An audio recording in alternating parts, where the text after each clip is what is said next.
자소서 쓸 때 그러니까 이제 경험이 없는데 어떻게 자소서를 썼는가 이런 부분들 러시아과, 뭐 불어과 이런 어문계열 친구들 충분히 쓸 수 있다는 거. 왜냐면 심지어 지금 중어 중문 안 쓰잖아. 지금 중국 관련된 일 하는 게 아니잖아. 중국어 쓸 일이 없죠. 쓸 일이 없잖아. 그거랑 없는데 스펙도 없다, 자격증도 없다. 그렇죠. 뭐 자동차 쇼바에 대한 질문, 얼마나 아냐 이런 질문에 대한 노하우 다시 한번 좀 우리가 얘기를 추가로 해봅시다. 괜찮죠? 아까 좀 얘기하지. 생각이 안 나서. 카페에서 이제 얘기를 하다 보니 미처 못했던 얘기들의 아쉬움이 있어서 다시 이렇게 추가 촬영을 하게 됐는데요. 지원자들 입장에서 궁금할 만한 사항을 좀 생각해 본다면 무스펙 지원자 입장에서 자소를 쓸 때 경험적인 부분이 굉장히 없다 보니까 되게 쫄릴 것 같은데 그런 부분에 있어서는 별로 어려움 없었나요? 사실 지원 동기나 직무 이해도를 요즘에 묻는 질문들이 되게 많은데요. 그런 부분에 있어서는 내 경험이 얼마나 특별한지는 중요하지 않잖아요. 그래서 내가 얼마나 잘 이 직무를 이해하고 있는지, 그 이 산업이 얼마나 중요한지를 녹여내면 되는 거기 때문에 사실 자소 작성한 거에 있어서 큰 어려움이 없었어요. 전혀 어려움 없었다. 네. 근데 그럼에도 이제 뭐 성공 경험, 실패 경험, 도전 경험, 협업 경험 이런 것들이 이제 묻는 항목들이 있는데 거기서는 본인의 경험을 얘기해야 되잖아요. 네. 그럴 때는 어떻게 그럼 하셨나요? 저는 최대한 제가 한 학교 생활에서 내가 어떤 거를 했는지 많이 녹여내려고 했는데요. 학교에서 팀플레이를 하면서 제가 교수님을 도와주는 그런 학생 조교를 맡았던 적이 있는데요. 저는 특별한 경험이 없어서 성공한 사례는 거의 없어요. 그래서 저는 이 실패 사례를 많이 적으려고 노력했고, 그래서 예시로 들자면 그 학생 조교를 하면서 제가 5개의 팀을 1개의 팀으로 빠르게 만들어서 이제 프로젝트를 나가는, 공모전 같은 걸 나가는 경험을 했었는데요. 사실 결론적으로 말하자면 1등은 못했어요. 이게 어떻게 보면 실패 사례죠. 근데 제가 그 5개의 팀을 1개의 팀으로 만들어 나가면서 진짜 힘들었는데 제가 배운 게 있어요.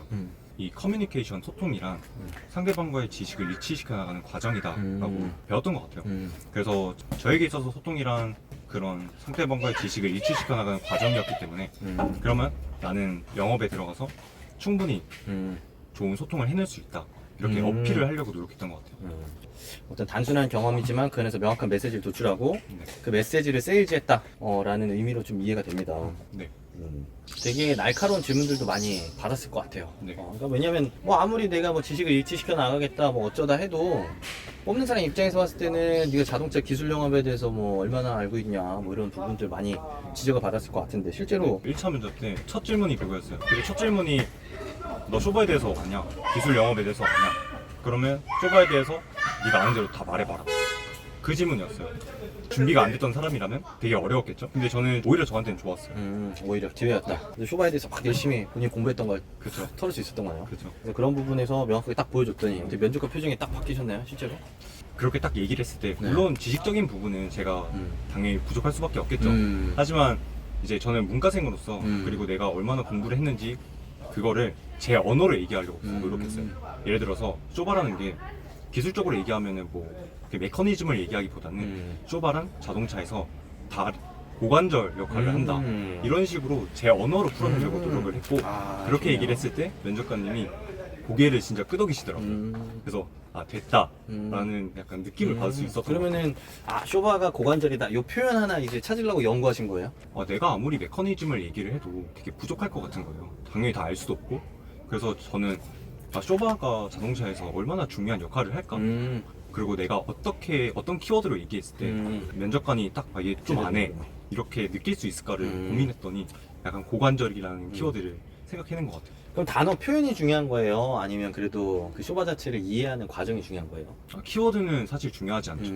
내가 키워드를 생각해내면서 어떻게 공부를 했고. 한 번 더 내가 공부한 내용을 더 쉽게 그쵸. 각인시킬 수 있는 네. 부분이다. 그렇기 때문에 거기서 한 번 더 그러면 쇼바 뭐 고관절이라고 얘기했는데 뭐 아는 대로 더 얘기해봐라. 그쵸. 그때 또 열심히 또 네.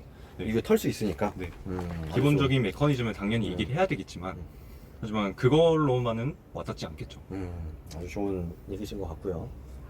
중국 통상학과인데 그러면 이제 기술 영업 하는 관점에서 이 해외 언어를 할 수 있다는 게 플러스가 됐던 건 아닐까요? 전혀 그렇지 않았던 것 같아요. 물론 뭐 되게 흥미롭게는 보셨던 것 같은데 근데 결국에는 현업에서 중국어를 한 번도 쓴 적이 없거든요. 그냥 회식하실 때 그 정도? 회식할 때 너- 중국어로 한번 건지서 해봐라. 그렇죠. 그때 한번 얘기해봐라. 그냥 이 정도고 현업에서는 진짜 한 번도 쓴 적이 없어요. 그래서 제가 이제 지원할 때 그 중국어라는 게 전혀 뭐 도움이 되진 않았던 것 같아요. 지금 하고 있는 일이 중국과 어떤 관련성이 뭐 그런 건 전혀 없으시고요. 뭐 어쨌든 중국 쪽이랑 이제 거래를 하기 때문에 하긴 하죠. 하긴 하지만 음. 중국 시장에도 자동차가 많이 가기 때문에 그렇지만 제가 중국어를 쓰는 일은 없어서 전혀 뭐 도움이 되진 않습니다. 중국과 거래는 하고 있지만 그게 지금 내가 하고 있는 업무와는 상관은 없다. 네, 심지어 저는 중국 쪽을 담당하지 않습니다. 음. 저는 인도 쪽을 담당합니다. 인도 쪽. 재밌네요. 네. 그리고 그 고민들을 하셨던 그 방식들이 있을 것 같아요. 뭐 산업에 대한 고민, 뭐 직무에 대한 고민. 어떻게 고민을 해 나갔는지 팁들이 있으신가요? 저는 가장 중요하게 생각했던 게 이 산업과 직무가 얼마나 중요한지 그 중요성과 역할을 많이 고민을 했고요. 사실 뭔가 인풋은 그렇게 중요하지 않은 것 같아요. 저는 아웃풋을 하려고 노력을 했는데 저는 수첩에 계속 썼어요. 이게 왜 중요할까? 계속 스스로에게 질문들을 던지면서 그 질문을 공책에 계속 답변을 작성했어요. 좋습니다. 나에 대한 건 어떤 고민하셨어요? 그러면 나에 대해서는 스스로에 대한 고민도 필요하잖아요. 왜냐면 그렇죠. 뭐 산업 뭐 공부 잘했다 이거죠. 근데 우리가 널 왜 뽑아야 되냐? 맞아요. 이런 얘기를 할 수 있잖아요. 맞아요. 결국 중요한 거는 네. 어쨌든 면접관 입장에서는 네. 이 사람을 왜 뽑아야 되는가? 이 사람이 뭘 할 수 있는가? 그것만 보거든요. 그러니까 저는 제 스스로를 고민할 때 내가 가진 강점들을 적어보고 그리고 이 직무에 대한 분석이 일단 기본적으로 전제가 돼야 돼요. 그 직무에서 내 강점이 어떻게 적용될 수 있는지 그러면 내가 어떻게 내 자신을 어필하고 내 자신을 세일즈할 수 있는지. 근데 보통 지원자들 얘기하는 거 보면 뭐 분석력이다, 뭐 소통력이다, 뭐 이런 거 그쵸, 아니에요? 그쵸. 뭐 그런 강점인가요? 그런 건 아니죠. 이제 사실 그런 키워드를 작성하면은 오히려 독이 되는 것 같아요. 저도 이제 현업자 입장에서 그걸 보면은 이거 아닌데 딱 이런 생각이 들어요. 근데 그것보다는 진짜 계속해서 말하는 하지만 내 언어로 내 장점을. 그러니까 스스로의 장점을 고민한다. 어떻게 그 본인의 장점을 찾을 수 있을까요? 근데 이게 네. 내 장점만 생각하면은 생각이 당연히 안 나요. 그냥 말하면은 되게 어려운 문제긴 한데 한번 직무에 대한 진짜 역할과 중요성을 한번 치열하게 고민을 해보면 이게 어떤 게 중요하겠다. 이 일을 하면 내가 어떻게 어필을 해야겠다라는 게 조금씩 보이기 시작해요. 근데 여기서 이제 되게 위험한 게 지원자들은 이렇게 고민하잖아요. 영업은 되게 다양한 해외 거래처들이랑 일을 하네. 다양한 이런 그러니까요. 시장을 대상으로 하네. 그러니까 분석력과 커뮤니케이션. 맞아요. 나 되게 회장단 활동 많이 했는데 그러면서 이제 그게 이제 지원자들이 생각하는 접근일 수 있을 것 같은데 차이점이 있나요? 직무 분석이 어떤 일을 하는지 치열하게 고민해보지 않았으면 정말 단순하게 영업은 뭐 해외 시장을 타겟팅하고 뛰어다니고 그래서 나는 소통과 적극성을 어필해야겠다 이렇게밖에 결론이 날 수밖에 없는데 이제 직무를 치열하게 고민해봤으면 사실 그렇지 않거든요. 지금 직무에 대한 분석에서 연결하려면 결국에 자기 이해가 필요하잖아요. 어떻게 그런 전형적인 지원자들의 사고방식에서 벗어날 수 있었는지 그런 게 좀 궁금하네요. 공책에다가 일단 내가 어떤 경험을 했고 나는 어떤 사람이지 이걸 계속 썼어요. 왜냐면 진짜 내가 어떤 사람인지 진짜 고민해 본 적이 없거든요. 그래서 누군가 저에게 취업 준비가 되게 힘들지 않았냐라고 물어보면 저는 진짜 좋은 시간이었다고 생각하거든요. 취업 준비를 할 때 그냥 나는 어떤 사람이고 나는 뭐 어떤 색깔의 사람이지? 이런 거를 계속해서 치열하게 고민을 했다. 작성했던 거예요. 써내려갔어요. 이렇게 돌이켜 봤을 때 찾았던 본인만의 색깔이나 그런 게 있다면 뭐 어떤 게 있어요? 저는 제가 어떤 경험들을 했는지 작성하면서 공통점이 있더라고요. 제 경험의 공통점은 사람들하고 협력하면서 무언가를 만들어 나가는 과정 자체가 되게 즐거운 사람이었어요. 사실 그게 뭐 성공했든 실패했든 전혀 상관없이 그 일련의 과정들이 가장 기억에 남더라고요. 그래서 저는 사람들하고 같이 일을 하고 같이 부딪히는 게 너무 좋은 사람이었더라고요. 그 뭐 근데 회사에서 또 뭐 협업해야 되니까 일부러 그렇게 작전 짜고서 얘기하는 거 아니에요? 그렇게 느끼실 수도 있는데요. 그런데 그런 공통점을 내가 내 자신에 대한 이해를 진짜 찾아보지 않았다면 이게 얘기하면서 탄론할 수밖에 없어요. 맞아. 네. 그럼 그 얘기를 좀 해주세요. 그게 부딪히는 게 왜 재밌었을까? 조모임 하면 다 짜증나고 그렇지 않아요, 솔직히. 그게 저는 면접관 마음이라고 생각하거든요. 왜냐면 뭐 다들 뭐 협업을 중시하고 뭐 다양한 사람들의 이야기를 뭐 두루 듣는 걸 좋아한다는데 납득이 되지 않아. 근데 영호님은 뭐 어쨌든 그게 이제 본인이 가장 즐거웠던 순간들이야. 네. 그 즐거웠던 이유는 뭘까요? 실패했는데도 왜 그 부딪히는 게 되게 즐거웠을까? 왜? 저는 의견이 맞지 않는 게 오히려 좋았어요. 의견이 맞지 않았을 때 내가 몰랐던 그런 부족한 부분들 그거를 찾아내는 것도 되게 좋았고 거기서 이제 제가 많은 걸 배울 수 있었어요. 그래서 사람들하고 부딪히면서 많은 걸 배웠기 때문에 그래서 저는 그게 좋았던 것 같아요. 오히려 네. 그렇기 때문에 협업하는 과정이 재밌었다. 네. 그러면 이제 납득이 되긴 하겠네. 무작정 뭐 다양한 활동 통해서 좀 그쵸. 협업의 가치를 깨달았다는 다른 맞아요. 의미네요. 실제로 그럼 그렇게 우리가 서로 다른 생각들을 부딪히고 갈등을 해결해가는 과정을 통해 우리는 더 좋은 결과를 낼 수 있다고 생각하나요? 그렇다고 생각해요. 뭔가 협업을 하면서 내가 배우는 게 더 많고 내가 적극적으로 임하면 결과도 당연히 달라진다고 생각하고 면접을 할 때 어떤 사람과 일하는 게 가장 힘드나요? 물어봤을 때 저는 당연히 사람들하고 부딪히는 걸 좋아하기 때문에 제가 가장 힘든 사람은 말을 하지 않는 사람. 말을 하지 않는 사람. 말을 하지 않으면 부딪힐 수도 없고 의견을 알 수도 없어요. 그래서 제가 했던 방법은 그 사람들한테 계속 질문을 던지는 거예요. 저는 끊임없이 그냥 질문해요.